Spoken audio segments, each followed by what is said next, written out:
धर्मशाला में क्योंकि फ्री की थी, कोई पैसा नहीं लगता है, इसलिए देवराज नाम का ब्राह्मण वहां रुक गया।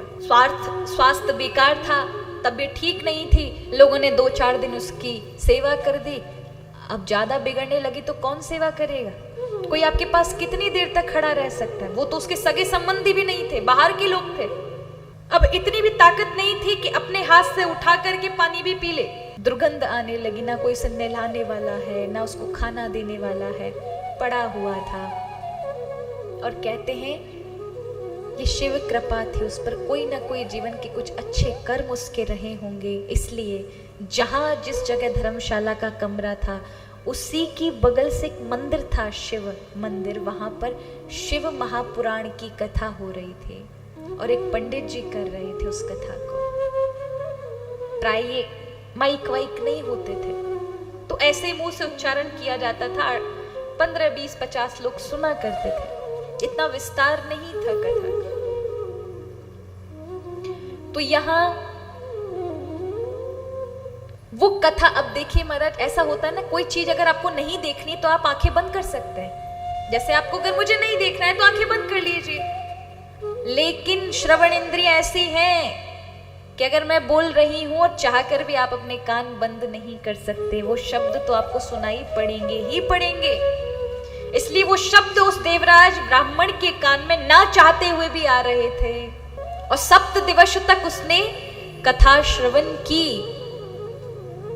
और जिस समय उसकी मृत्यु हुई तो भगवान शिव के दूत वहां प्रकट हो गए।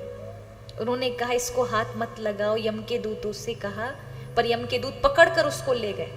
नहीं नहीं, ये तो महान पापी है, माता पिता और पत्नी का हत्यारा है, इसने अपने जीवन में अच्छे कोई कार्य नहीं किए, ये तो बहुत बुरी नरक में जाएगा, बहुत बुरी गति से प्राप्त होगी, इसे हम लेके जाएंगे।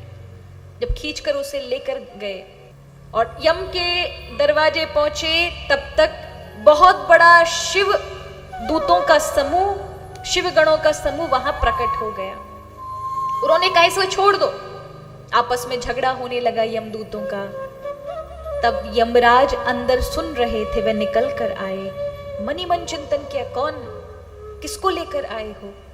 और ध्यान से देखा तो समझ आया इस पापी ने, ये है तो यमलोक का ही अधिकारी, इसको दंड देने का अधिकार है, लेकिन इसने अचानक से अज्ञानवश शिव महापुराण सुन ली है, इसलिए ये अब यहां रहने लायक नहीं है, ये शिवलोक ही जाएगा। यम के दूतों से कहा छोड़ दो।